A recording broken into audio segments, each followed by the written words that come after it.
The beam from Detective Grady's flashlight sliced through the November rain like a blade, finding Ivy huddled beneath the condemned 4th Street bridge. Her ribs pressed against her soaked shirt like a cage with nothing left to protect.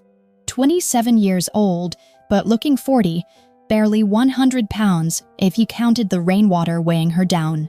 Her pale green eyes had long lost their fire, and a faded scar ran down her left forearm, a reminder of the night she almost gave up entirely. "I told you yesterday, you filthy rat." Grady's voice dripped with contempt as he kicked her cardboard shelter apart, scattering her few possessions into the mud. "You're still here. That's loitering. That's vagrancy. That's my problem." Ivy struggled to her feet, coughing violently, her diseased lungs burning with every breath. "I'm leaving. I'm just your garbage." Grady interrupted, crushing the bag of aluminum cans she had spent a week collecting under his boot heel. "You know what people do with garbage? They throw it away." What Grady didn't know, what he couldn't see through the sheets of rain hammering the bridge above, was that in exactly 47 seconds, an armored black Maybach worth $500,000 would hydroplane on the highway overhead. The driver, a mountain of a man named Vincent Castellano, the most feared Mafia boss on the East Coast, known as the Devil of Manhattan, would lose control at 70 miles per hour. And the broken homeless woman Grady was currently degrading would make a choice that would shake the entire criminal underworld of New York, because physics says a 100-pound woman cannot pull 200 pounds of unconscious muscle out of a submerged sinking vehicle in freezing water. But Ivy Sullivan had stopped believing in rules a long time ago. The 47 seconds began ticking down the moment Grady spat a final wad of disgust onto the gravel near her bare toes and turned his back to her. The heavy thud of his boots faded as he climbed the embankment, his patrol car engine roaring to life before the red taillights smeared into the relentless downpour, leaving Ivy alone in the suffocating dark. She dropped to her knees in the mud, her numb fingers blindly searching for the crushed aluminum cans because they were the only things she owned. Her hand brushed against the cheap necklace rusting on her collarbone, feeling the cold silver ring her mother had left her, a fading memory of warmth in a freezing world. Then the night tore open. It was not thunder that shook the bridge, but the horrifying shriek of tires skidding violently on the wet asphalt high above. Metal slammed into metal with a deafening crunch, tearing through the concrete guardrail like paper. Ivy looked up just as the massive black Maybach burst through the barrier, hanging suspended in the dark sky for a heartbeat as rain exploded around it like shattered glass. Gravity seized the vehicle, dragging it nose first into the churning black river with a sound like a bomb. Water shot 15 meters into the air, crashing onto the muddy bank and soaking Ivy to the bone.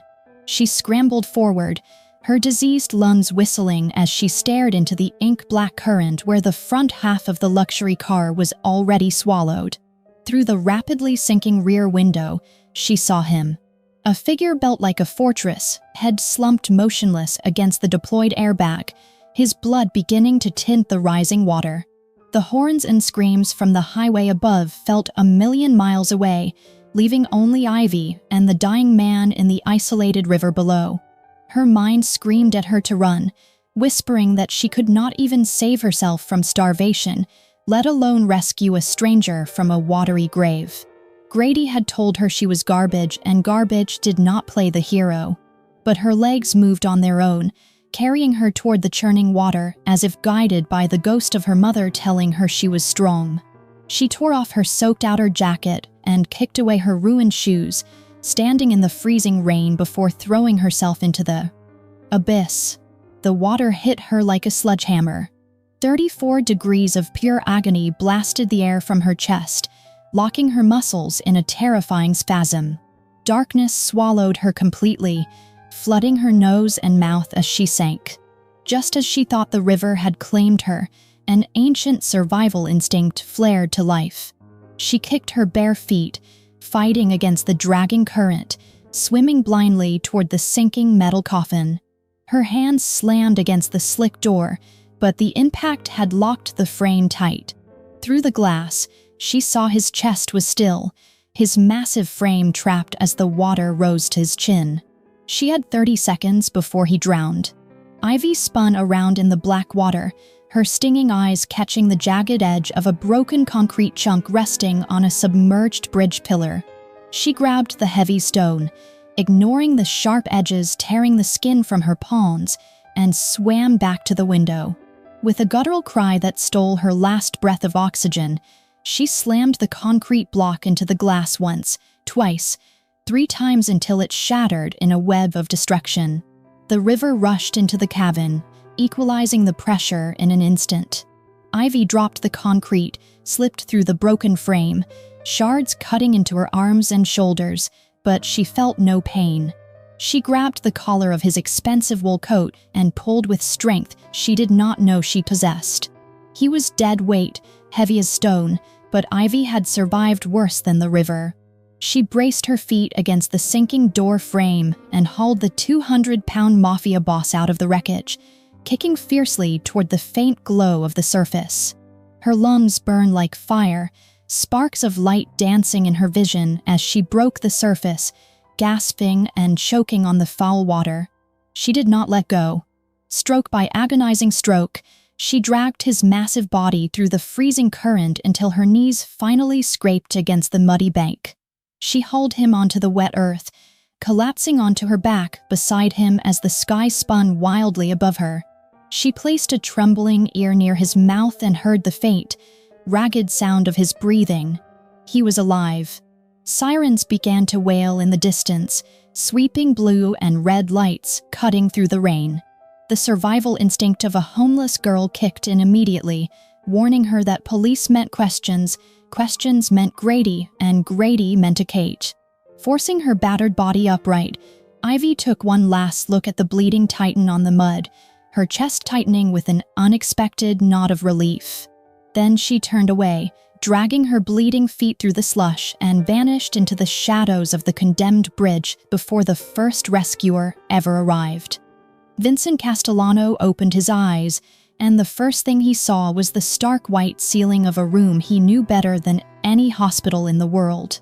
This was the Castellano family's secret medical facility, buried deep inside an ordinary office building in Manhattan, where Dr. Nathan Reed had stitched him and his men back together through countless bullet wounds, knife cuts, and injuries no public hospital was ever allowed to know about. His head throbbed as if someone were hammering at it from the inside. He tried to sit up, but his body refused, and a heavy hand pressed down on his shoulder, forcing him flat again. "Stay still, boss," Marco said beside him, his voice familiar and tight with strain. "You almost died." Vincent turned his head and looked at the man who had followed him for 15 years, the man he trusted more than blood because blood could betray you and Marco could not. Marco looked paler than usual, his beard patchy as if he had not slept for days, and his dark eyes held something Vincent rarely saw in anyone: real fear. "What happened?" Vincent asked, his voice rough as if he had swallowed the entire river. And then he remembered. The rain, the highway, the brakes failing, the guardrail breaking, the black water. "The car was sabotaged," Marco said bluntly. "No detours. The brake line was cut. Professional, clean, almost no trace, but Leo checked the wreck under the river and found evidence." Vincent closed his eyes for a second. The brakes were cut. Someone had tried to kill him. Someone reckless enough, stupid enough, or desperate enough to go after the devil of Manhattan. "Moretti?" he asked, even though he already knew the answer. Marco nodded slowly. "That bastard has wanted to topple you for a long time. Maybe he thought this was the right moment. Vincent would deal with Moretti later. He would tear his empire apart piece by piece and send him back to his family in separate boxes. But right now, something else gnawed at his mind. A faint memory, a vague sense of small hands gripping his collar, of his dead weight being dragged through freezing water, of a fragile body sheltering him on the muddy bank. "Who pulled me out of the car?" he asked. Marco was silent for a long moment, and that silence said more than any answer. "That is the strangest part," Marco said as he took out a tablet, swiped the screen a few times, and handed it to Vincent. "We got the traffic camera footage. You need to see this." Vincent took the tablet, pressed play, and watched.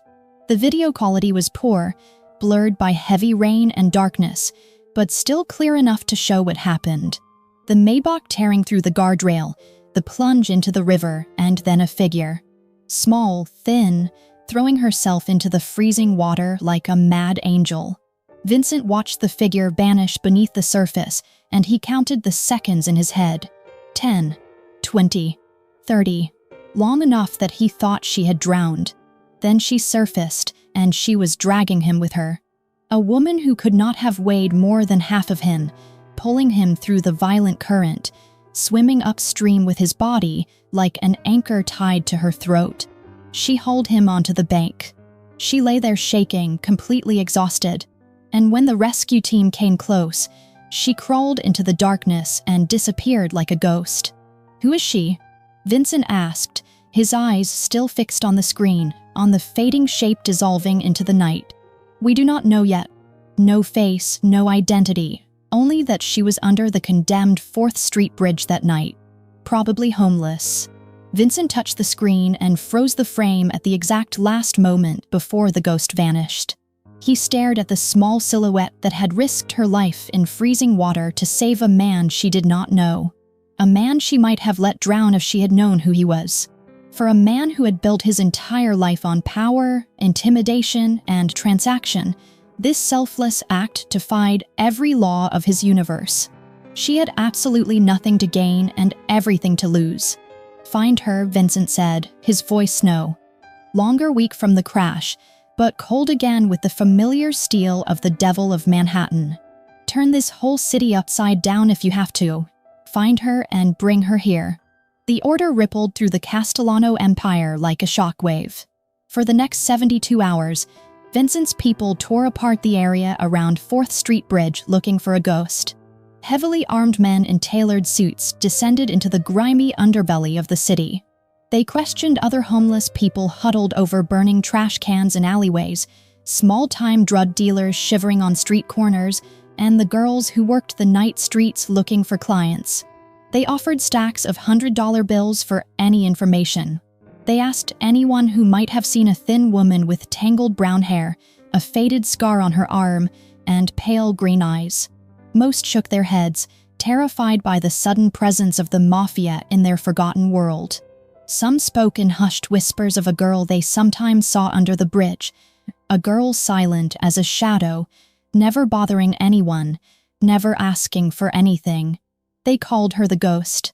The irony was sharp, cutting straight through Vincent's chest as he lay in his medical bed, replaying the video until the blurry pixels burned into his retinas.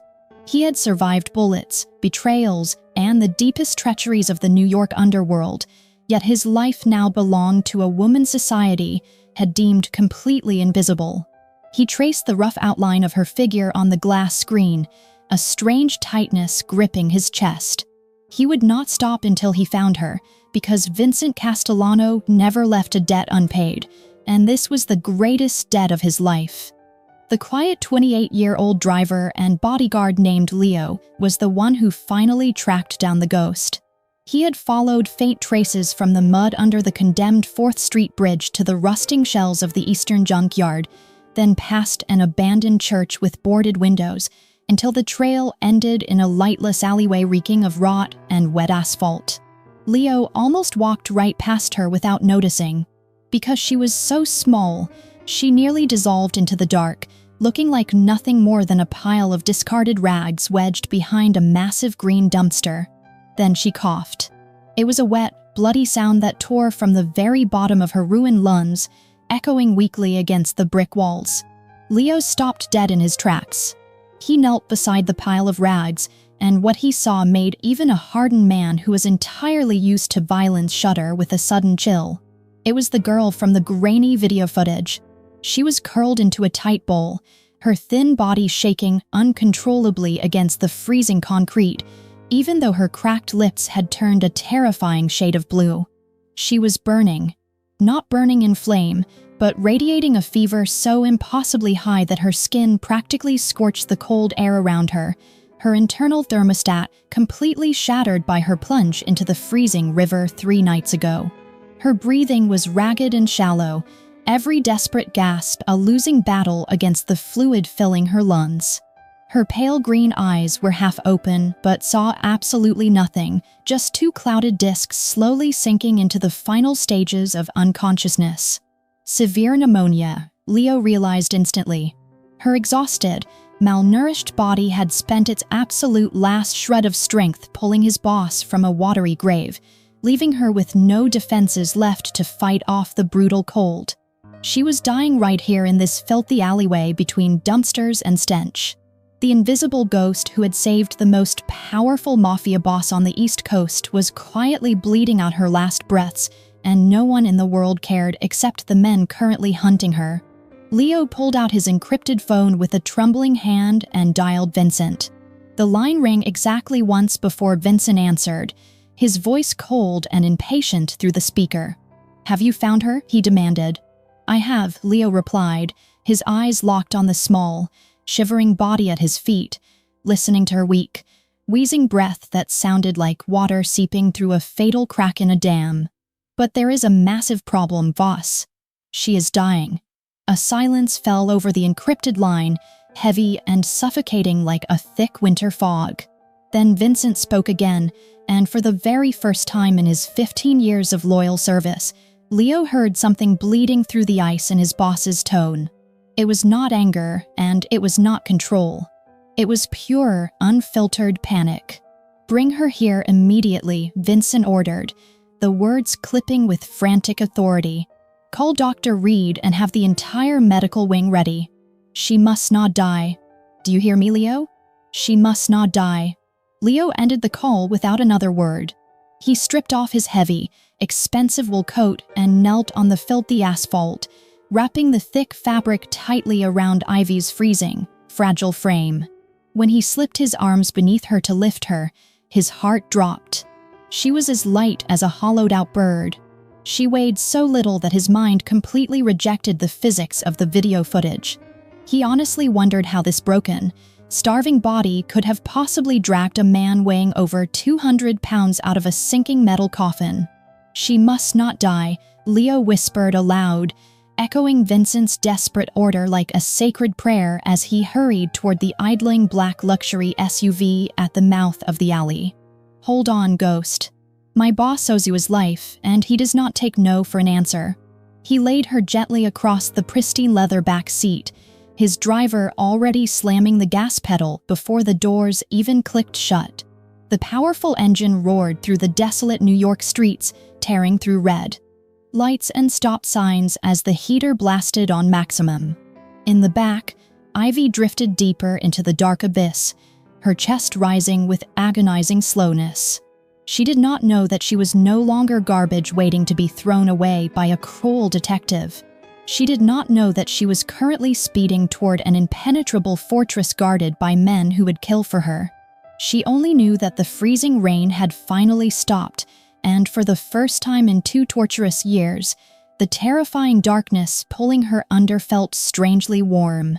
Ivy woke up, and for the first time in 2 years, the immediate instinct to brace herself against freezing concrete did not come. Instead, she felt a terrifying softness. She was sinking into a mattress thicker than any cardboard shelter she had ever known, draped in heavy silk sheets that smelled faintly of expensive lavender and clean linen. She blinked her pale green eyes open, and an immediate panic flared in her chest. The room around her was enormous, easily the size of the entire bridge underpass she had called home. Heavy velvet curtains blocked out the chaotic city, casting a warm amber glow over antique mahogany furniture and glittering crystal wall sconces. A steady, rhythmic beeping sound drew her frantic gaze to the right. A sleek heart monitor stood beside the immense bed, its wires taped to her chest, while an intravenous line fed clear fluid into a bruised vein on her left hand. Where was she? Had Detective Grady finally made good on his threat and locked her away in a dark cell? Had the brutal traffickers from her past somehow found her again? Her diseased lungs hitched in a sudden, desperate gasp as she reached over, trying to pull the needle from her hand, but her severely weakened muscles simply refused to obey. Before she could try again, the heavy brass handle of the oak door turned with a slow, deliberate click. The man who entered was so massive he had to duck slightly to clear the door frame. Shoulders as wide as a doorway shifted under a tailored black dress shirt, his face carved from cold, unforgiving marble. A faint, jagged scar tracked down his left cheekbone, making his steel-gray eyes look even more lethal. Ivy froze. Her breath caught dead in her throat. Even without the freezing rain and the muddy water blurring her vision, she knew exactly who he was. It was the crushing weight she had dragged from the bottom of the river. He was alive. Vincent closed the door quietly behind him, his sheer presence sucking all the remaining oxygen from the opulent room. He stood there with his hands deep in his pockets, watching her with an intense, unreadable expression, as if trying to solve a complex puzzle that defied every rule of his violent world. He stepped closer, dragging a heavy leather armchair to the bedside, and sat down. He kept his distance, but he was close enough that Ivy could see the faint yellow bruising around his temple from the horrific crush. "You are the one who saved me," Vincent said, his voice a low, rough gravel that demanded absolute attention. It was a statement, not a question. Ivy swallowed the dry sandpaper in her throat, lacking the strength to run and having nowhere to hide. "Why?" Vincent leaned forward, his piercing eyes drilling into her fragile frame as if he wanted to dig the absolute truth out of her soul. "You did not know who I was. You did not know what I did. You jumped into freezing water to save a complete stranger. Why?" Ivy looked straight back into the terrifying void of his eyes and found absolutely no reason to lie. "Because you are dying, and I was the only one who could do anything." Vincent blinked, a rare flash of confusion crossing his stoic features, as if that honest answer was not written in any script he had ever encountered. "You truly did not know who I was?" he asked, a trace of deep skepticism coloring his tone. "Should I have known?" Ivy countered weakly, her voice raspy from coughing up blood in the alleyway. For the first time in his absolute reign, Vincent Castellano looked genuinely thrown off balance. "I am Vincent Castellano," he announced, dropping the feared name like a loaded weapon on a table, waiting for the inevitable flinch, the terror, the begging. Ivy waited for a feeling of recognition to strike, but the silence simply stretched on. She had lived under a condemned bridge for 2 years, fighting stray dogs for scraps of food. She did not read the news or care about the Mafia. "I do not know who you are," she repeated softly. "And does that matter?" Vincent leaned back in his leather chair, staring at her in profound astonishment. She was not trembling. She was not trying to leverage his life for cash or favors. "You are not afraid of me," he observed quietly. "I stopped being afraid a long time ago," Ivy answered, and it was the absolute truth. "When you hit rock bottom, there is nothing left to fear." Before Vincent could respond, the oak door swung open again, admitting an older man with graying hair and a black medical bag. "I am Dr. Nathan Reed," the man said with a gentle, professional smile. "I need to check your vitals." Ivy hesitated, her pulse spiking as the doctor gently asked her to sit forward so he could listen to her damaged lungs. As the hospital gown slipped down her frail shoulders, the room fell into a horrifying, suffocating silence. Her back was a tragic canvas of absolute cruelty. Old, thick scars from a stepfather's heavy belt crisscrossed her pale skin, layered over round, silvery cigarette burns left by the ruthless men who had once held her captive. Vincent remained completely still, but when Ivy dared to glance at him, his square jaw was clenched so tight the muscle twitched, and his massive hands were curled into white-knuckled fists. He did not look at her with the disgust she expected, nor the pity she absolutely hated. He looked at her with a quiet, volcanic rage directed entirely at the unknown monsters who had broken her. Severe malnutrition, advanced pneumonia, and extreme physical exhaustion, Dr. Reed reported softly after she pulled the gown back up. She will not survive the winter if she goes back out there. Vincent nodded once, his storm gray eyes never leaving Ivy's face. You will stay here, he commanded, his tone leaving absolutely no room for negotiation. You will get medical care, a warm bed, and food. In return, you will not leave until I say you are completely healed. Ivy shook her head, her stubborn pride flaring even as her broken body failed her. I do not need your charity. Vincent stood up, closing the distance between them until he was looking directly down into her pale green eyes. This is not charity. In my world, there is one supreme rule. You saved my life. That is the greatest debt a man can ever owe, and I do not leave my debts unpaid. Now, I am saving yours. Ivy wanted to argue, to push him away and retreat to the familiar safety of her miserable isolation. But her trembling hand drifted to the cheap silver ring resting against her collarbone, remembering her mother's dying wish that she survive no matter what. She looked into the dangerous, unyielding eyes of the Devil of Manhattan and realized this terrifying golden cage might be her only real chance to finally live. All right, she whispered, surrendering to the overwhelming warmth. I will stay. The sheer luxury of the Castellano mansion felt like an entirely different kind of prison to Ivy during her first agonizing week of recovery. The massive mattress was far too soft, the imported silk sheets too heavy, and the profound, absolute silence of the sprawling estate screamed much louder than the chaotic roar of traffic she was used to hearing over the condemned 4th Street Bridge. On the 7th night, exhausted by the crushing physical weight of her healing lungs and the rich food she could barely digest, Ivy finally slipped into a deep, unmedicated sleep. But peace was a rare luxury she had not truly known for over 10 years. The nightmare came not as a fleeting shadow, but as a visceral, suffocating reality that dragged her under. She was violently pulled back into the lightless basement of the trafficking ring. The air smelled foul, thick with stale cigarette smoke, cheap alcohol, and damp, rotting concrete. Heavy boots echoed down the endless corridor, growing louder with every heartbeat. A rough, familiar hand grabbed a fistful of her hair, dragging her relentlessly toward the rusted steel door. No, please, I will be good. Please stop, she begged in the suffocating dark, her voice tearing painfully out of her raw throat. In the real world, a blood-curdling scream shattered the absolute, pristine stillness of the mansion. Down the long hallway, the heavy oak door to Vincent's private study slammed open. A heavily armed guard immediately reached for his tactical weapon, but Vincent threw up a massive hand, silencing the man instantly. The Devil of Manhattan did not hesitate.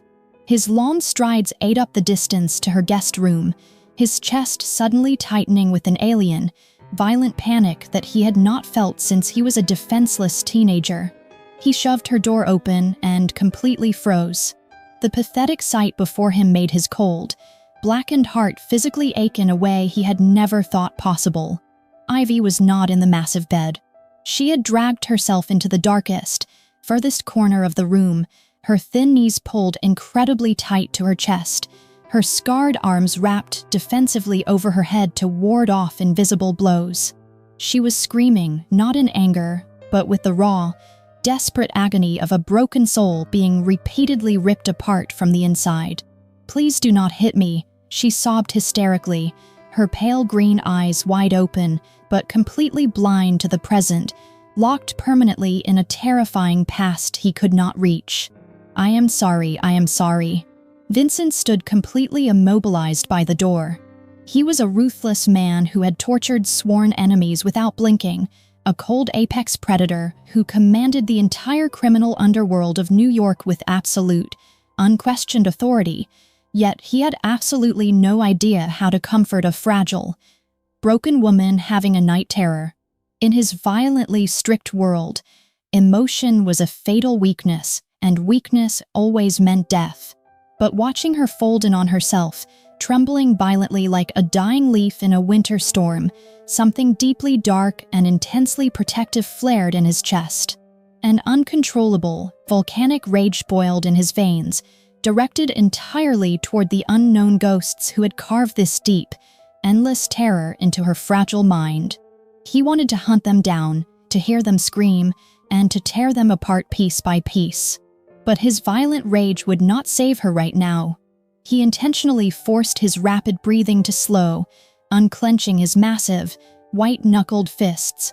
Moving with deliberate slowness, like approaching a severely wounded and cornered animal, he stepped closer. He purposely did not touch her, knowing from his own traumatic childhood under his father's heavy leather belt that an unexpected touch could feel exactly like a fresh, punishing strike.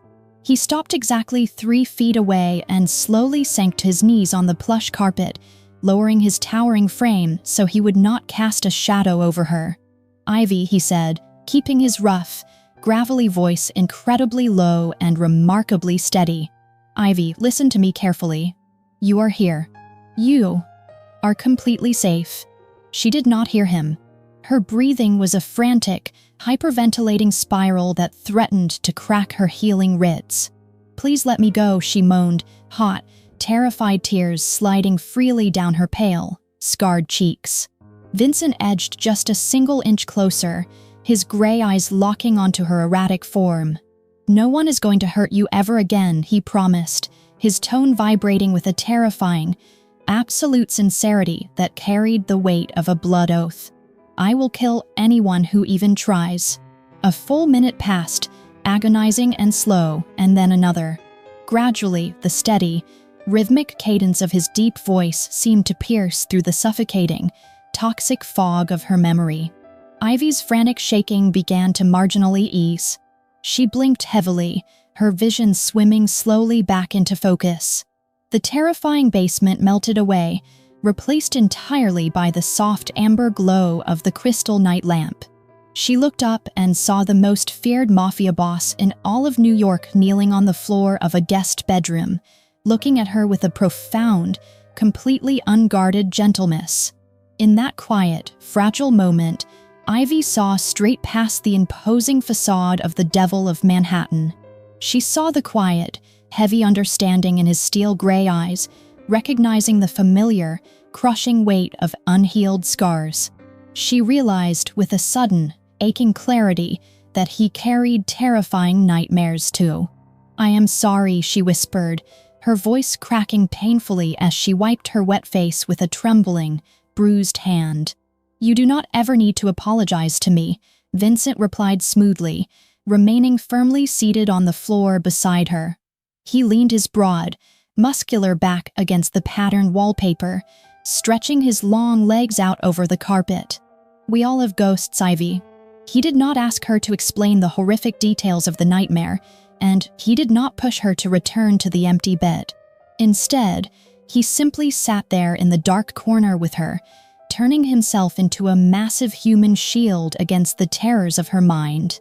"Go to sleep," he murmured softly, turning his intense gaze toward the window to give her a shred of privacy.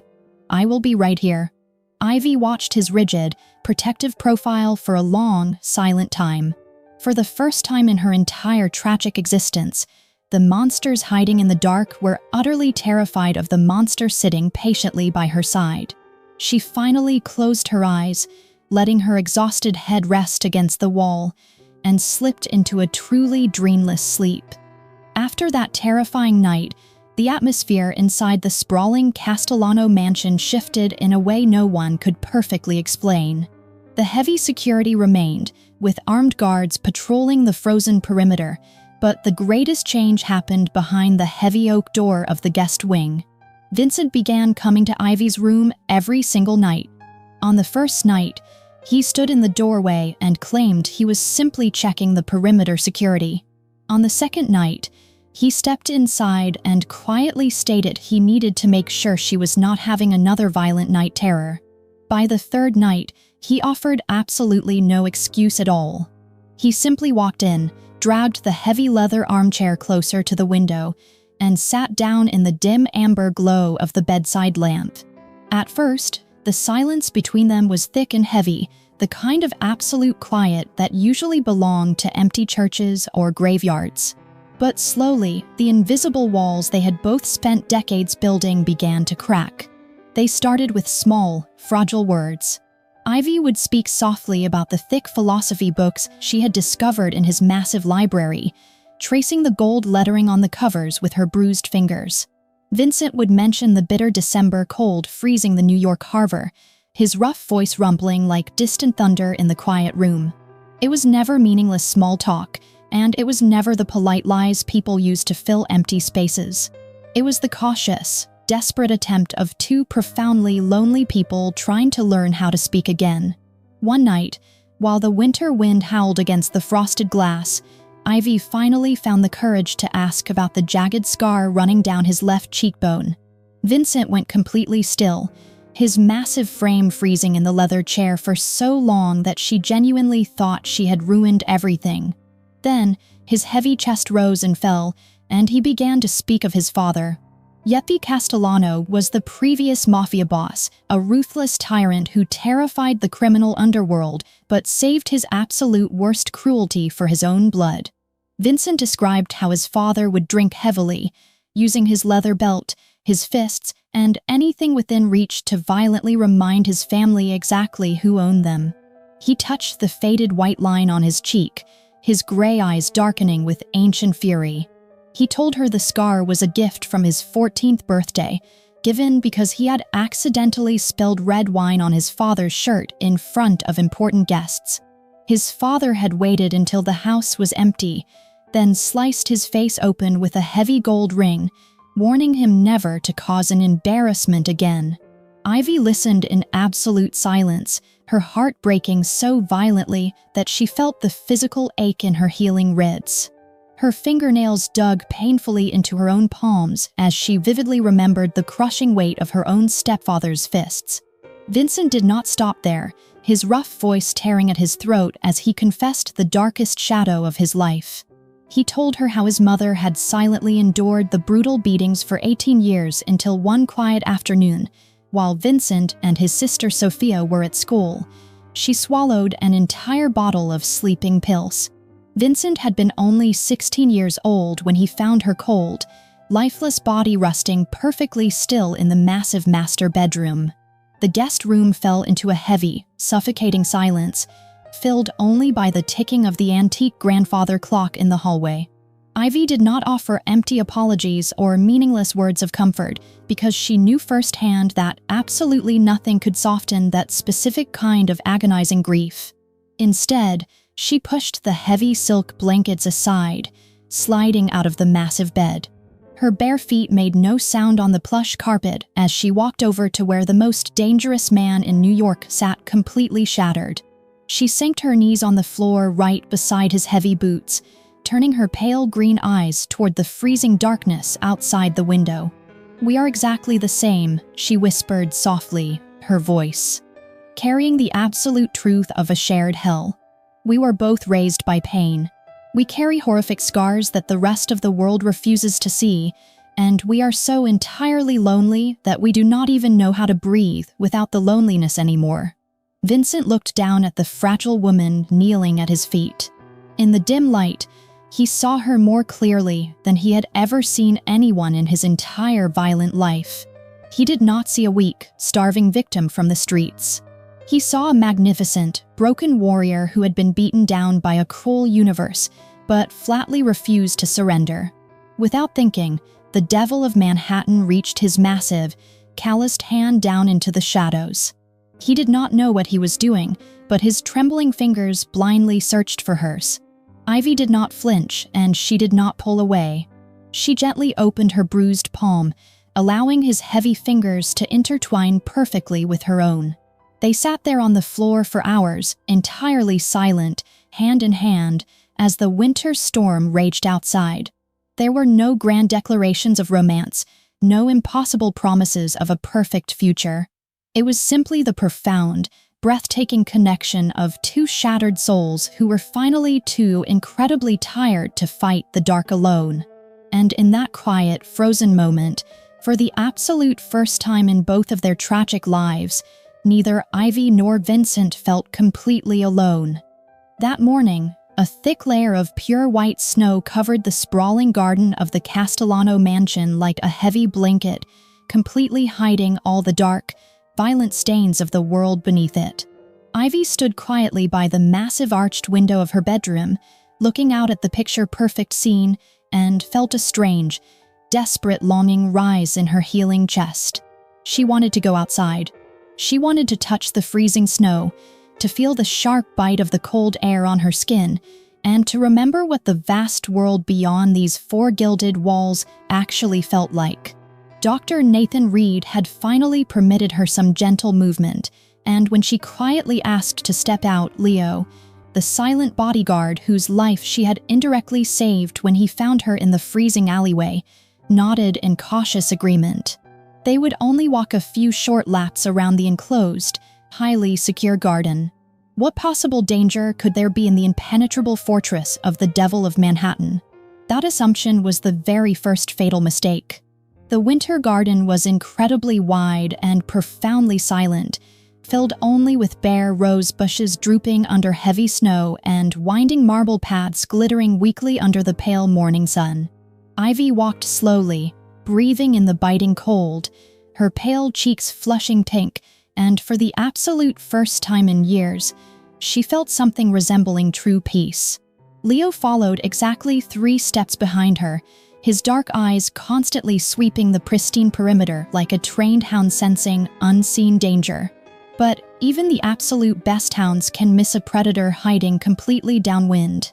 The very first gunshot ripped through the freezing stillness without a single warning sound. Leo collapsed hard onto the icy marble path before Ivy could even turn her head, his hot blood blooming rapidly across the pure white snow like a deadly, expanding red flower. 4 men dressed entirely in white winter camouflage stepped out from behind the snow-heavy hedges, their silenced weapons aimed straight at her fragile chest. They said absolutely nothing.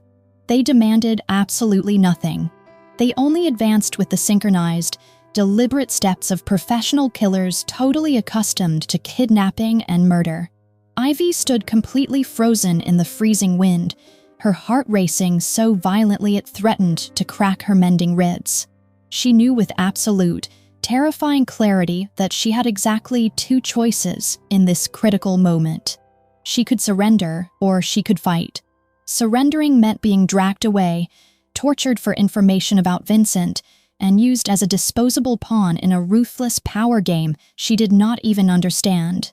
Fighting meant possibly dying right here on the freezing snow, only a few miles away from the condemned bridge she had once lived under. She chose to fight, not because she was a fearless hero, but because she had already endured entirely too much agony in her 27 years of existence to ever surrender her freedom to monsters again. When the lead assassin lunged forward to grab her, expecting his weak prey to cower or beg like all the others, Ivy dropped instantly to her knees beside bleeding Leo. She was not trying to hide. She knew exactly where the loyal bodyguard kept his weapon. She thrust her small hand beneath his heavy jacket and pulled his tactical pistol free. She did not know how to shoot.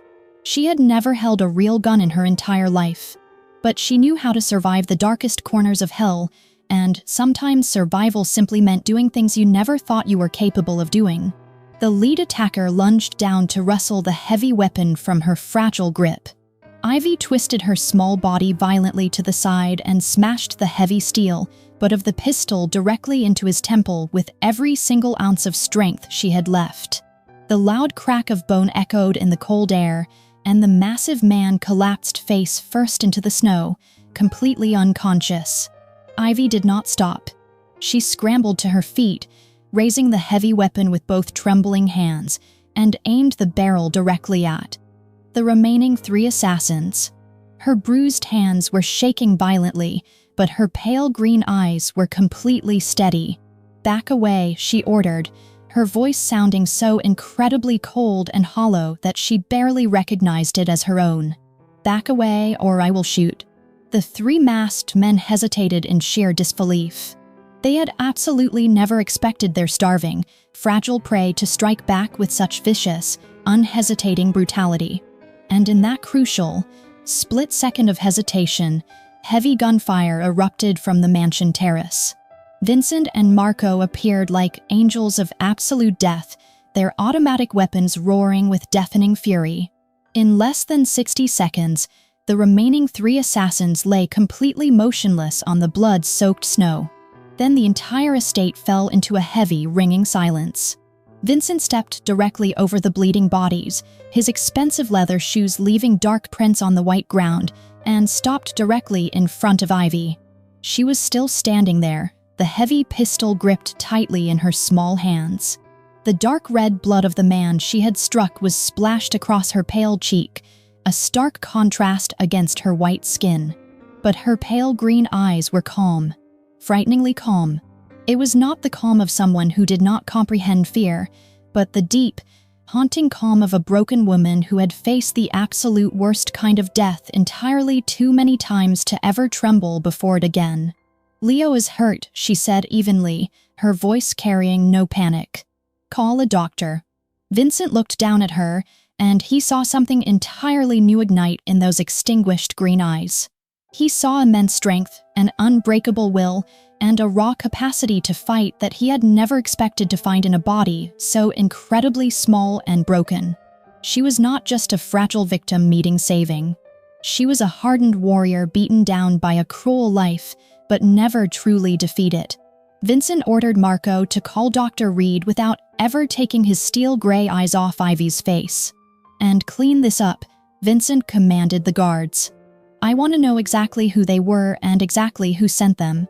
Then, the Devil of Manhattan did something that completely surprised every hardened criminal standing in the garden.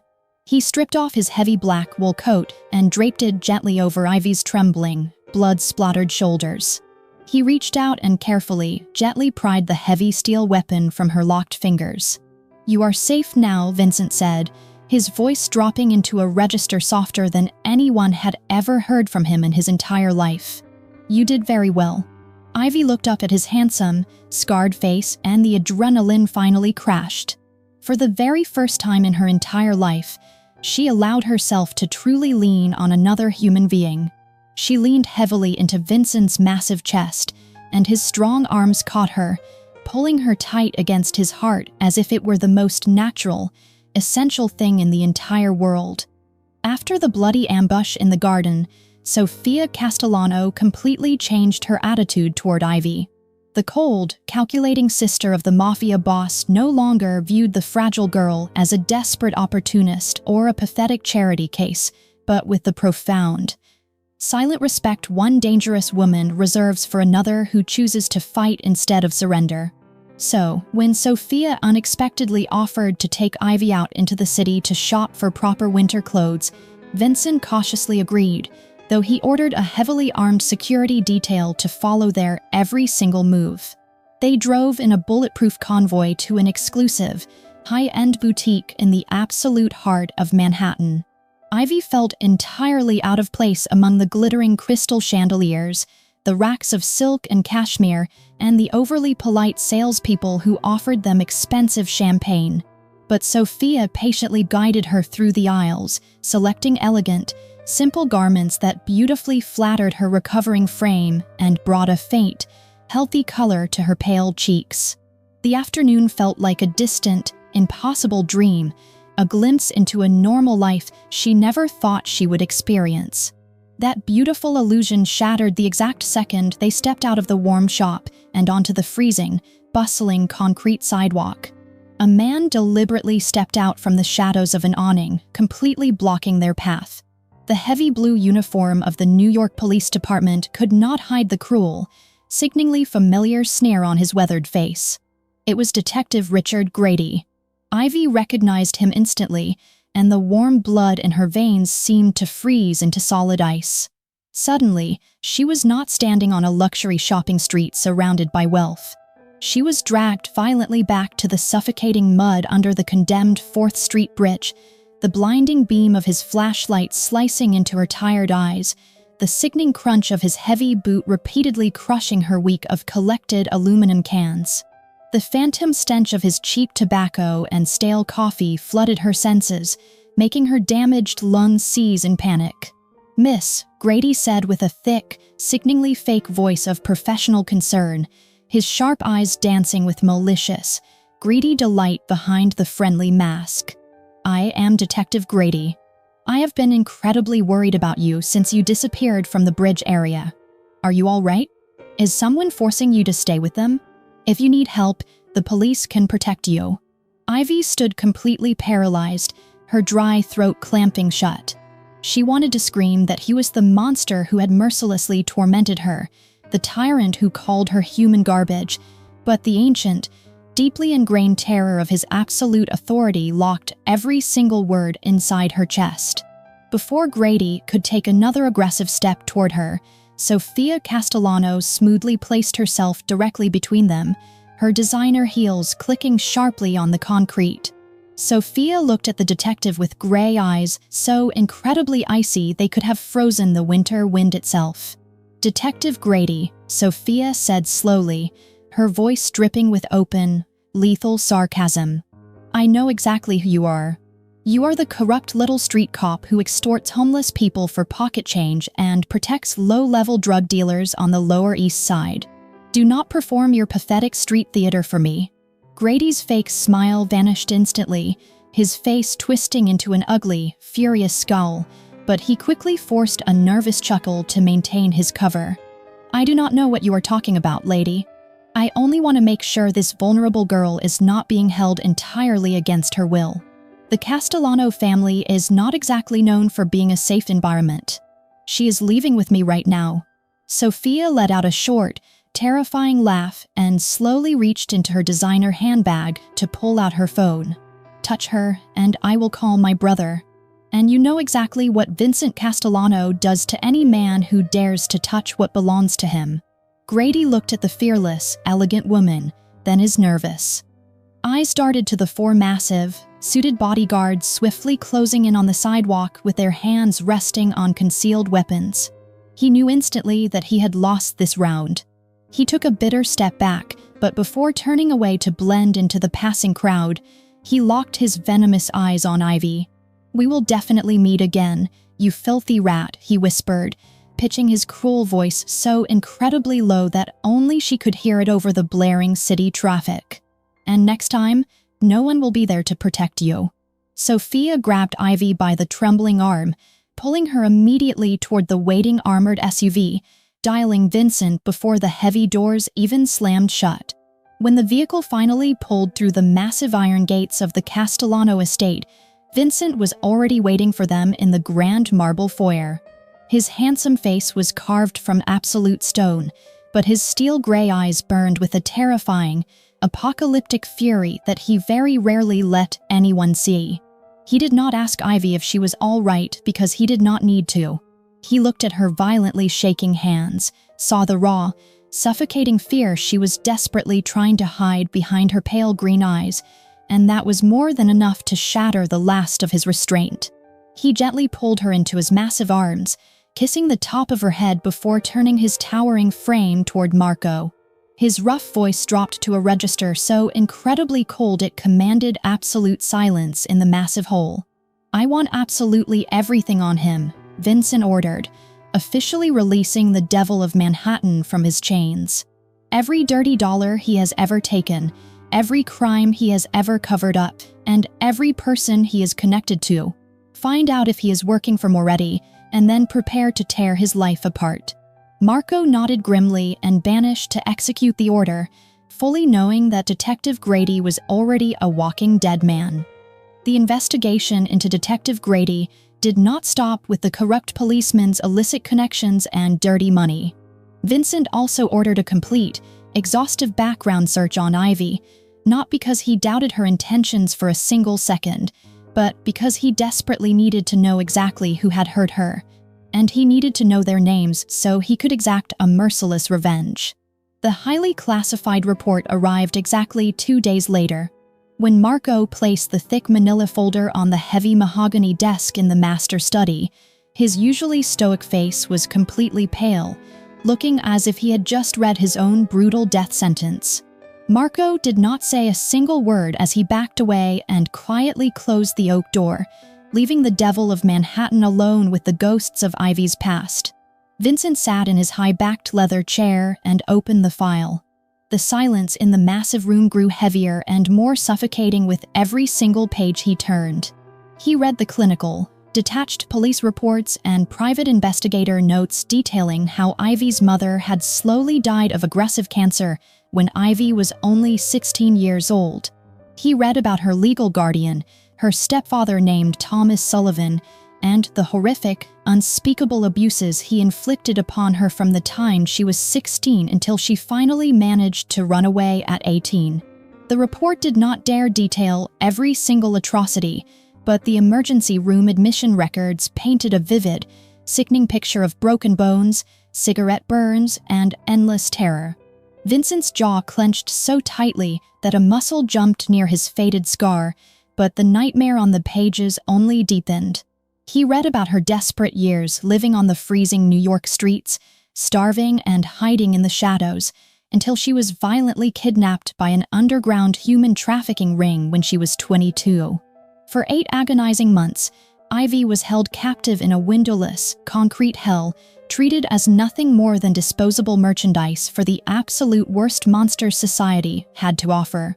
Vincent's breathing stopped entirely when his steel-gray eyes reached the final, most devastating paragraph of the medical summary. The report documented the baby, the innocent child she had carried after enduring repeated assaults, a baby she miraculously fought to protect for 5 months until her severely broken, malnourished body simply could not sustain the tiny life anymore. She had lost the child alone in the dark, bleeding out on a filthy basement floor before she finally found a desperate, fleeting chance to escape into the unforgiving winter night. Vincent finished reading the thick report and sat completely motionless for a very long time. The grand antique clock in the corner of the study ticked away the agonizing minutes, but Vincent did not blink, and he did not breathe. His massive hands were resting flat on the mahogany desk, curled into fists so incredibly tight that his trimmed fingernails sliced directly through the thick calluses of his palms. Dark, warm blood pooled beneath his knuckles and stained the pristine white edges of the police reports, but he did not feel the physical pain. He felt nothing but a pure, apocalyptic rage, a demonic fire so completely overwhelming that it threatened to burn down his own soul. He slowly stood up from the leather chair, his towering frame casting a massive, terrifying shadow across the Persian rug. He walked over to the towering window overlooking the frozen, snow-covered gardens and stared out into the pitch-black night. He thought about the tiny, fragile woman currently sleeping down the hall, the woman who screamed in the dark, the woman who still apologized when she woke up in sheer terror. Someone had taken a bright, innocent child and systematically fed her to the absolute worst wolves in the world. "Find her stepfather," Vincent said to the empty room, pressing a button on his encrypted intercom to connect directly to Marco. His voice was no longer that of a calculating mafia boss managing a lucrative criminal empire. It was the ancient, terrifying growl of a devil who had just been released from his heavy iron chains. "And find the traffickers who held her in that basement. I do not care where they are hiding. I do not care what businesses they are running now or who is protecting them. Find them, map out their entire miserable lives, and bring me all their information by tomorrow night." On the other side of the mansion, Ivy lay completely awake in her luxurious bed, staring blindly at the dark velvet canopy. She did not know what was inside the manila folder Vincent was reading, but she could feel the violent, atmospheric shift radiating through the massive walls of the estate. It was a suffocating pressure in the air, a dark, heavy promise of impending bloodshed that made the tiny hairs on the back of her neck stand up. Yet, strangely, the terrifying energy did not make her want to run away. For the absolute first time in her tragic, broken life, she realized the monster pacing in the dark was not hunting her. He was standing between her and the door, fiercely guarding her shattered pieces, quietly preparing to burn the entire world down just to keep her safe. On Christmas Eve, the heavily fortified Castellano mansion glowed with thousands of warm, golden lights, the rich scent of fresh pine needles and roasting cinnamon completely chasing away the bitter New York winter howling outside the thick, bulletproof windows. Sophia had organized a small, fiercely private holiday gathering that felt entirely alien to the violent criminal empire she helped manage. There were no dangerous associates, no opulent displays of mafia power, and no forced political pleasantries, only the few loyal souls the family implicitly trusted with their lives. Marco laughed deeply by the roaring marble fireplace while recounting old stories. Leo offered quiet, genuine smiles from the corner, and Dr. Nathan Reed raised a crystal glass to toast their continued health and miraculous recoveries. Ivy stood near the towering, magnificent Christmas tree, wearing a simple, elegant midnight blue dress that Sophia had thoughtfully chosen for her.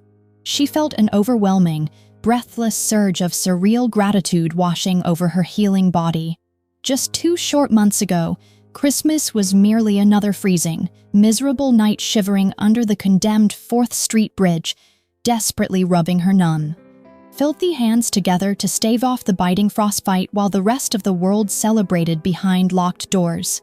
Now, she was completely surrounded by a profound warmth she had thought was permanently lost to her the day her mother died. Throughout the gentle evening, she felt the heavy, magnetic weight of Vincent's gaze tracking her every single move. The Devil of Manhattan sat back in a dark leather wingback chair, nursing a glass of expensive amber whiskey, his steel gray eyes fixed on her with a fierce, quiet devotion that made her pulse race. He looked incredibly handsome in his dark, tailored suit, the jagged scar on his cheek catching the flickering firelight, reminding her of the tragic boy who had survived a monster to become a king. When the late hour finally arrived and the quiet murmurs of the remaining guests faded as they respectfully retreated to the other wings of the sprawling estate, Vincent slowly set his crystal glass down and walked purposefully toward her.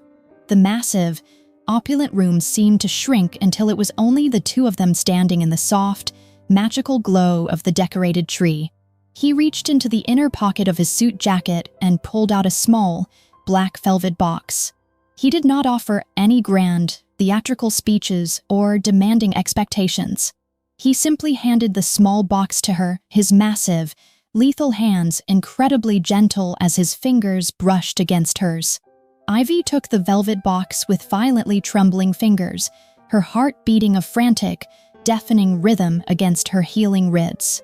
When she popped the delicate lid open, she caught her breath in absolute shock. She did not find a flashy, enormous diamond or a gaudy, intimidating display of his immense wealth intended to buy her loyalty. Resting perfectly on the dark satin interior was a delicate, incredibly strong white gold chain, engineered with a beautifully crafted clasp. "The cheap chain holding your mother's silver ring is wearing dangerously thin," Vincent said softly, his rough, gravelly voice dropping to a vulnerable whisper meant only for her ears. "I thought you might need a new one. Something strong enough to keep her safe with you forever." Ivy stared down at the beautiful, intensely thoughtful gift, and the very last, heavy iron wall guarding her battered, terrified heart finally shattered into a million pieces. It did not break with violence, but with the quiet, overwhelming relief of a towering dam finally surrendering to the rushing, cleansing water. Hot, silent tears spilled over her long eyelashes and slid down her flushed cheeks. No one in her entire tragic life had ever paid enough attention to notice the tiny, fraying threads of her daily survival. No one had ever cared enough to fiercely protect the absolute smallest, most precious piece of her shattered soul. But the most dangerous, feared man in the city had seen it. He had truly seen her. Without a single word of hesitation or fear, Ivy closed the velvet box, stepped completely into his towering, intimidating space, and rose up onto her toes. She pressed her trembling lips directly against his. It was a hesitant, fragile kiss of a broken woman who had entirely forgotten how to trust, desperately trying to learn how to love again in the arms of a killer. Vincent froze for a fraction of a second, completely stunned by the absolute purity and unprompted bravery of her complete surrender. Then, with a low, desperate groan that tore from the absolute deepest part of his broad chest, his massive arms wrapped securely around her fragile waist, pulling her flush against his solid, unyielding body. He kissed her back with a starving, possessive hunger, as if she were the very oxygen his ruined lungs had been denied his entire miserable life. The opulent room, the dangerous criminal world outside, and the violent, screaming ghosts of their shared pasts entirely melted away in the blinding heat of that profound, healing connection. When they finally parted to breathe, Ivy rested her forehead against his chest, listening to the heavy, frantic thud of the Mafia boss's racing heart, absolutely knowing that from this magical Christmas night forward, neither of them would ever have to face the freezing dark alone. Exactly 1 week after that magical Christmas night, the violent firestorm finally came without a single warning. Antonio Moretti had patiently waited long enough in the freezing shadows, gathering enough critical information and meticulously preparing his ruthless forces to launch the most lethal, devastating strike against the Castellano Empire in over a decade. It began at exactly 3 o'clock in the morning when a massive car bomb detonated outside Vincent's primary shipping warehouse in Brooklyn, the central hub that held millions of dollars in illicit goods and served as the absolute nerve center of his vast operations. The explosive shockwave shattered windows for 3 blocks, and towering flames surged into the pitch-black sky like a ravenous, unstoppable beast devouring everything within its fatal reach. Exactly 15 minutes later, a second synchronized bomb completely gutted Vincent's highly profitable luxury nightclub in downtown Manhattan, sending terrified patrons fleeing into the freezing winter streets. Then a third massive explosion obliterated a front business at a major gas station in Queens. Moretti did not merely want to hurt Vincent Castellano or simply steal his lucrative territory. He wanted to burn his entire world to absolute ashes and watch him choke on the smoke. Inside the impenetrable Castellano mansion, the peaceful silence of the night was violently shattered by secure cell phones ringing non-stop and frantic security reports flooding in like a torrential rain. Vincent was abruptly woken from a deep sleep, the rare luxury of genuine peace instantly vanishing as he threw off his heavy sheets.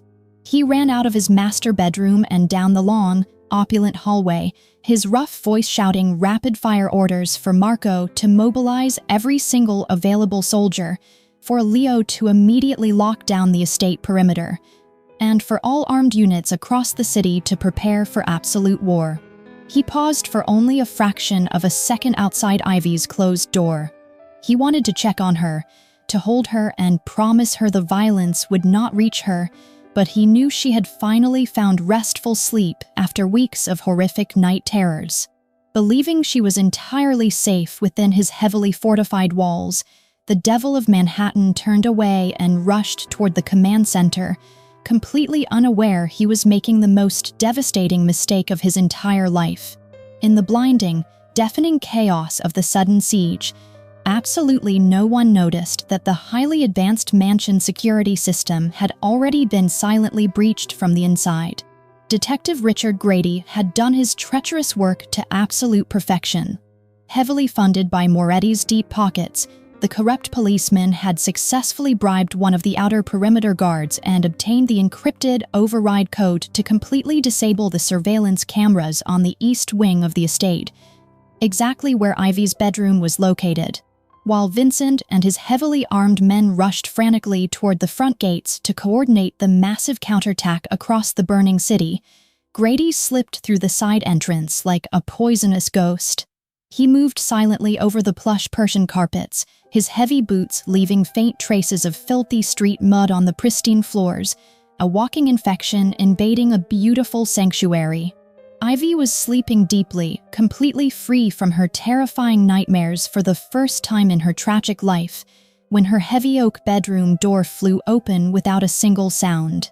She barely had enough time to open her pale green eyes and register the dark, massive silhouette looming over her bed before a rough, leather-gloved hand clamped viciously over her mouth. The sick, incredibly familiar stench of cheap cigarettes and stale coffee instantly filled her nose, paralyzing her healing lungs with an overwhelming wave of ancient, suffocating terror. Grady grinned down at her in the dark, his weathered, cruel face illuminated by the faint amber glow of the hallway light like a true devil rising straight from the absolute depths of hell. "Did you miss me, you filthy sewer rat?" he whispered, his raspy voice dripping with sadistic malice. "I specifically told you we would definitely meet again." Ivy desperately struggled, kicking her tangled legs and violently twisting her thin body against the heavy silk sheets, but the corrupt detective was vastly stronger, and her recovering body was still terribly fragile.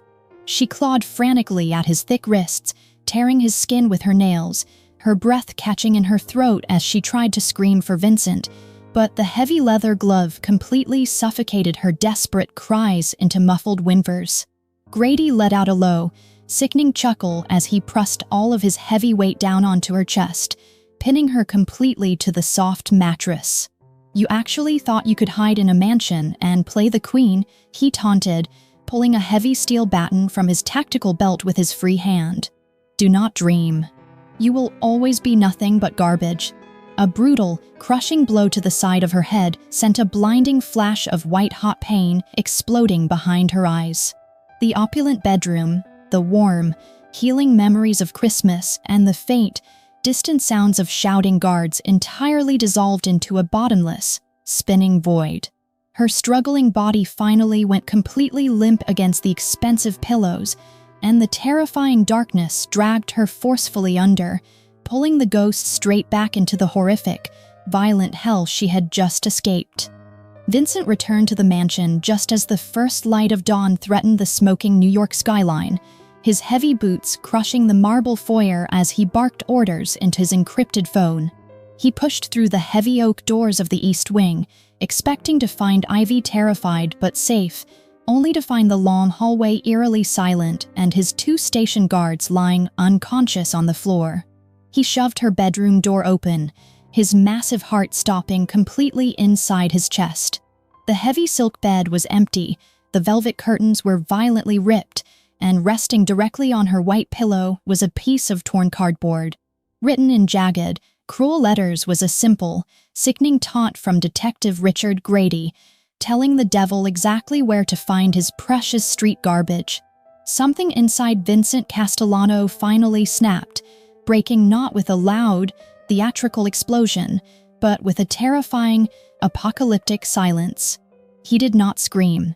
He did not throw the heavy antique furniture. He simply turned around, his steel gray eyes entirely devoid of all remaining humanity, and told Marco to load every single high-powered weapon they possessed.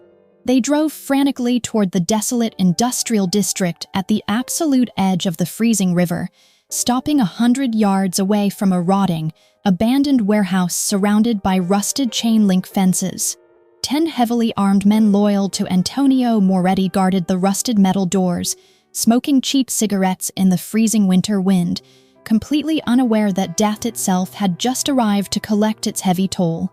Vincent did not wait for his trained soldiers to carefully flank the dark building. He stepped out of the black armored SUV holding 2 heavy tactical rifles, walking directly into the bright security floodlights with absolute, chilling purpose. The brutal shootout lasted exactly 4 agonizing minutes. The Devil of Manhattan moved like an unstoppable, bloodthirsty phantom, his weapons roaring with deafening, rhythmic fury, dropping every single guard who even dared to raise a gun in his direction. He violently kicked open the heavy iron doors of the warehouse, stepping heavily over bleeding bodies and shattered glass, his broad chest heaving as the sick, familiar smell of stale mold, wet concrete, and cheap tobacco violently hit his nose. In the exact center of the vast, empty concrete floor, sitting directly beneath a single swinging yellow bulb, was Ivy. She was tied viciously to a splintered wooden chair, her thin wrists bleeding raw against the thick, coarse rope, her beautiful face terribly bruised and swollen, a fresh cut bleeding slowly down her pale chin. Grady stood directly over her, his heavy steel baton raised high in the air for another punishing strike, but the corrupt detective froze in absolute, paralyzing terror as the massive Mafia boss emerged from the dark shadows like a blood-soaked god of pure vengeance. Vincent did not even give Grady the twisted satisfaction of a final, pleading word. He raised his weapon and fired a single, deafening shot that completely shattered Grady's right knee, sending the screaming, pathetic detective crashing heavily to the filthy concrete floor. He then fired a second, merciless shot into Grady's left shoulder to absolutely ensure the monster would never hold a weapon again. Vincent threw his empty rifle aside, the heavy metal clattering loudly against the concrete, and dropped heavily to his knees in front of Ivy's chair. His massive, trembling hands frantically tore the thick ropes from her bleeding wrists, tossing the brutal bonds away as she slumped forward into his broad, heaving chest. He gathered her fragile, beaten body into his strong arms, pulling her as close as he possibly could without hurting her healing ribs.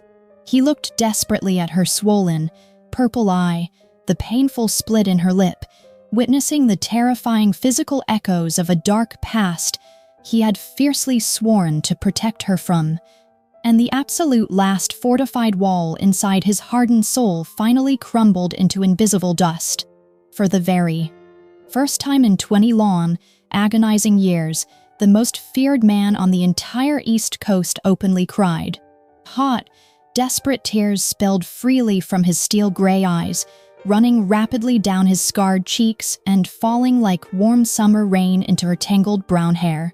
He buried his face deep in her neck, his massive, muscular shoulders shaking uncontrollably as he sobbed, releasing the heavy, agonizing weight of 2 decades of repressed grief and terrifying panic in one violent, emotional flood. "I am sorry," Vincent whispered brokenly against her bruised, cold skin, his rough voice completely shattered by his tears. "I am so incredibly sorry. I did not protect you. I let the monsters take you away from me."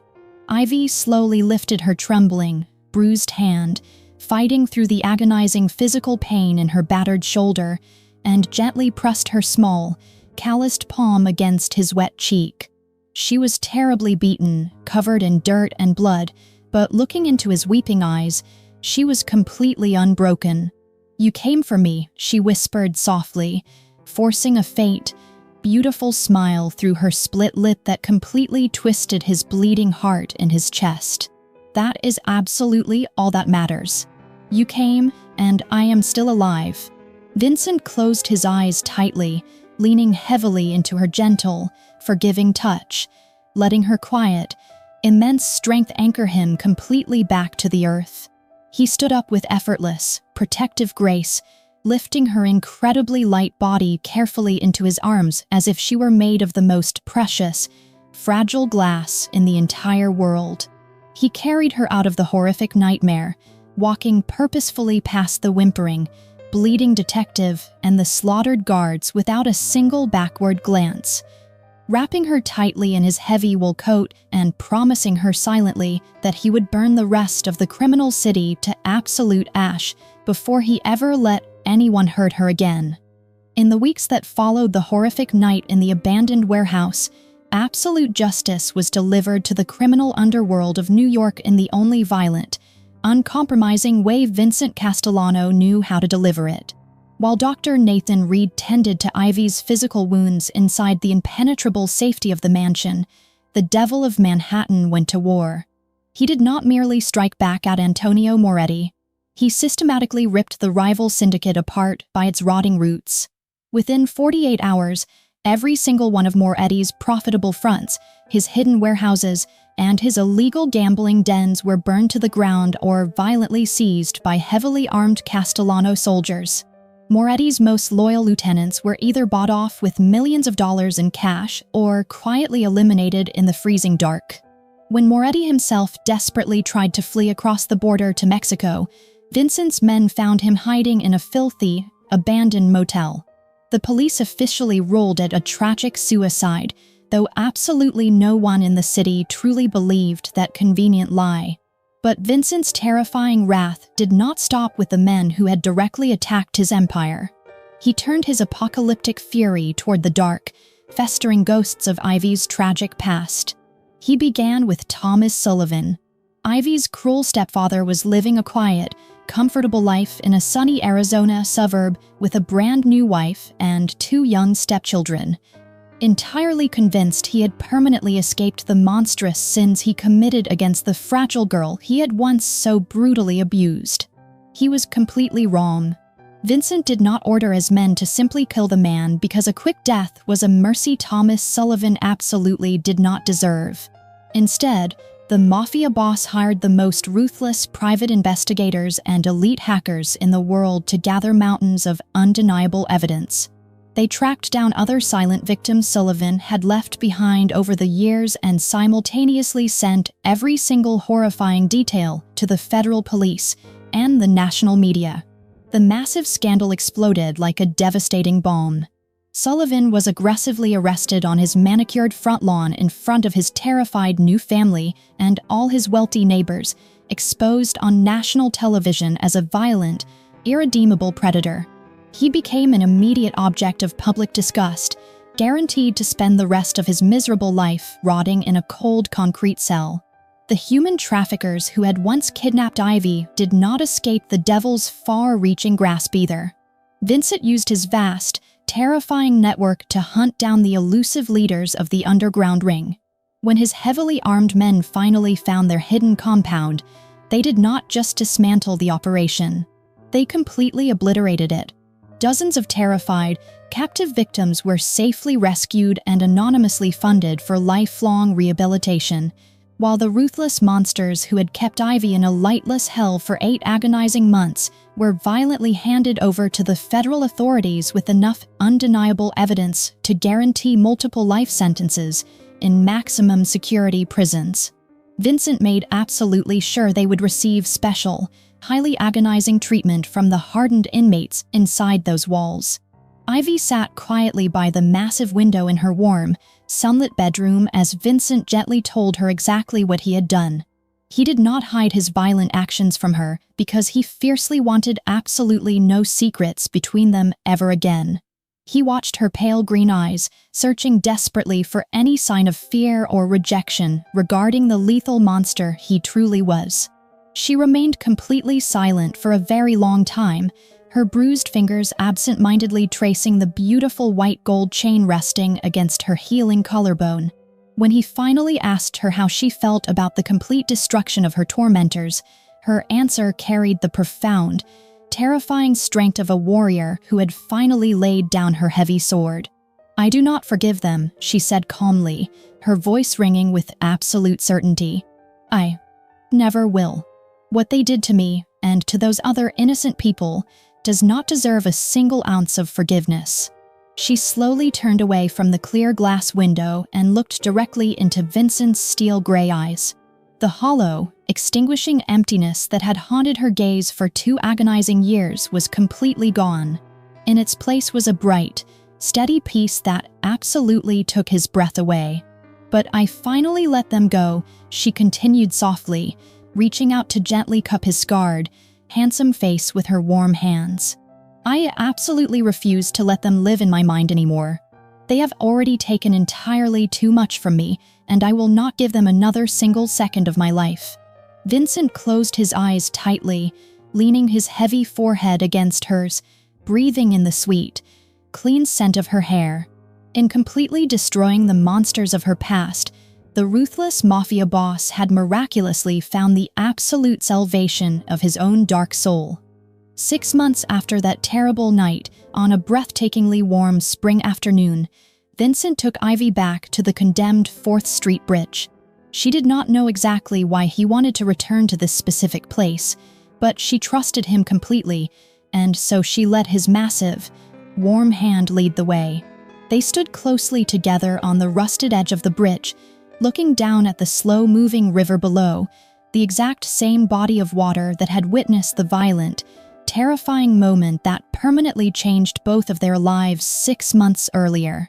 The water shimmered beautifully in the bright spring sunlight, looking incredibly gentle and deeply peaceful, absolutely nothing like the black, raging, freezing current of that rainy November night. It is so incredibly hard to believe it is the exact same river, Ivy said softly, her delicate hand resting gently on the rusted metal railing.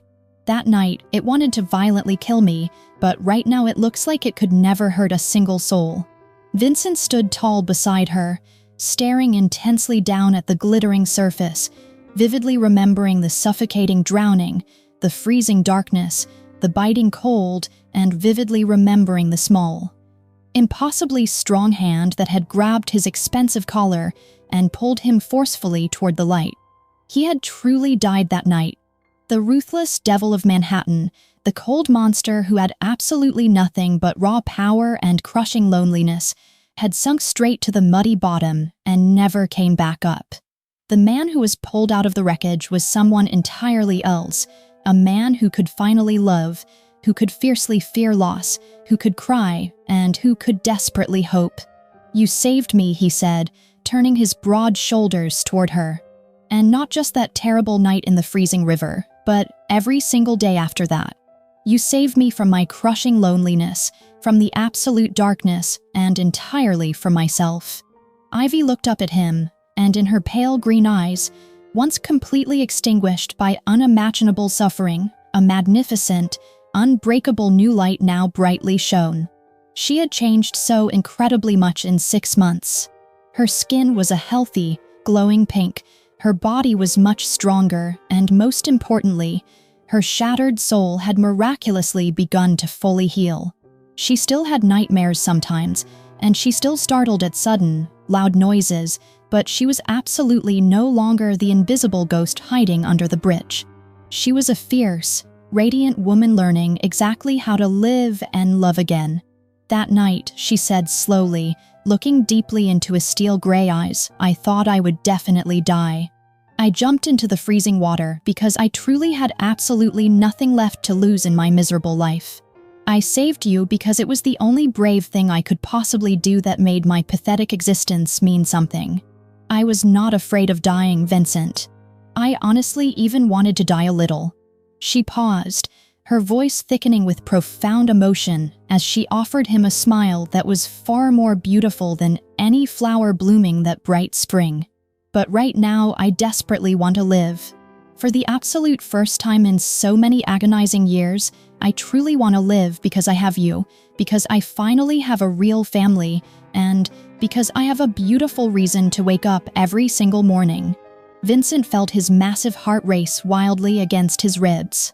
And he, the terrifying Mafia boss who had faced brutal death hundreds of times without a single ounce of fear, felt his large hands violently tremble as he reached into his tailored pocket and withdrew a small, black velvet box. Ivy looked at the elegant box, then up at him, her green eyes wide with sudden, breathless shock.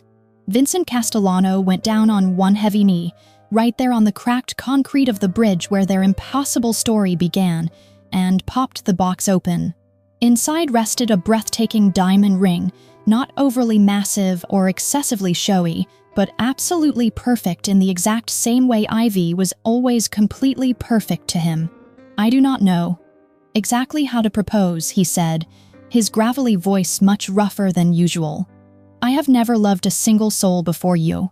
I honestly never thought I could ever love anyone, but you jumped into that freezing, deadly river to save a complete stranger, and since then, you have miraculously saved my dark soul every single day. I want to spend the absolute rest of my entire life repaying that beautiful debt. Ivy Sullivan, will you please be my wife? Hot, joyful tears ran freely down Ivy's flushed cheeks, but she was smiling the absolute brightest, most breathtaking smile he had ever seen on her face. She nodded frantically, entirely unable to speak through her tight, emotional throat, and Vincent stood up, slipped the perfect ring onto her trembling finger, and held her tightly against his chest as if he would never, ever let her go. The beautiful wedding took place exactly 1 month later, kept incredibly small and fiercely intimate, with only their absolute closest people present. Sophia proudly stood as the maid of honor in a stunning pale blue dress, smiling warmly beside the brave woman she had once deeply doubted, but now loved fiercely like a real sister. Marco stood proudly as the best man, his dark eyes visibly red throughout the entire ceremony, despite his desperate attempts to hide it. Dr. Reed smiled warmly from the front row, and Leo, still carrying a slight limp from his old garden wound, stood tall and immensely proud as if witnessing a true miracle unfold. Ivy wore a simple, elegant white dress that felt entirely like herself, and resting safely on her chest was her mother's silver ring, secured perfectly by the white gold chain Vincent had given her. "I have absolutely nothing to give you but myself," she whispered in her emotional vows, looking up at the towering man who held her hands. "I am just a broken girl from under a bridge with entirely too many scars and entirely too many ghosts. But you showed me that it is absolutely enough, that I am entirely enough, and I will fiercely love you every single day from right now until forever." Vincent gently squeezed her hands, speaking his vows with a voice that commanded absolute devotion. "You jumped into a freezing river to save a stranger. You did not know who I was or what terrible things I did, and you still saved me. That is exactly when I knew you were the absolute best person I had ever met, and I will spend my entire life being fiercely worthy of you." They kissed deeply, the small room erupting in joyful applause, and Ivy thought of her mother, whispering silently in her heart that she had finally found her true family. Exactly 1 year after that magical wedding, Ivy Castellano was sitting in a prestigious university lecture hall, carefully taking detailed notes during a complex lecture on trauma psychology, bringing her incredibly close to her beautiful dream of helping shattered people who had suffered exactly the way she had. Alongside her demanding studies, Ivy and Vincent had proudly founded the Bridge of Hope Foundation, bravely named after the very place their beautiful story began, providing temporary housing, warm food, vital medical care, and essential vocational training for struggling homeless people who desperately wanted to permanently change their lives. One warm, breezy evening, Ivy stood peacefully on the mansion balcony, looking down at the glittering city lights below. The gentle spring breeze softly brushed her long brown hair, and she placed her delicate hand gently on her flat belly, where a tiny, miraculous new life was currently growing. Vincent stepped out from the bedroom and stood close beside her, exactly the way he had every single night for over a year, never ever leaving her side. "Vincent," she said softly, turning her glowing face toward him, "I have something wonderful to tell you." She took his massive, scarred hand and placed his warm palm directly over her belly. Vincent froze completely for a terrifying second, then his steel-gray eyes widened in absolute, breathless shock, shining brightly in the city. "Light, we are going to have a baby," Ivy whispered with a radiant, tearful smile. Vincent could not even speak. He only pulled her tightly into his massive arms, burying his face in her hair. And for the second time in his entire life, the terrifying devil of Manhattan openly cried, not from agonizing pain like the very first time in that abandoned warehouse, but from overwhelming happiness, from pure gratitude, and from finally having absolutely everything he had never even dared to dream of possessing. From an invisible ghost hiding under a freezing bridge, Ivy had blossomed into a fierce wife, a future mother, and the beating heart of a real family, proving that absolutely no one in this dark world is ever worthless. And sometimes the most deeply wounded people are exactly the ones who heal others the most.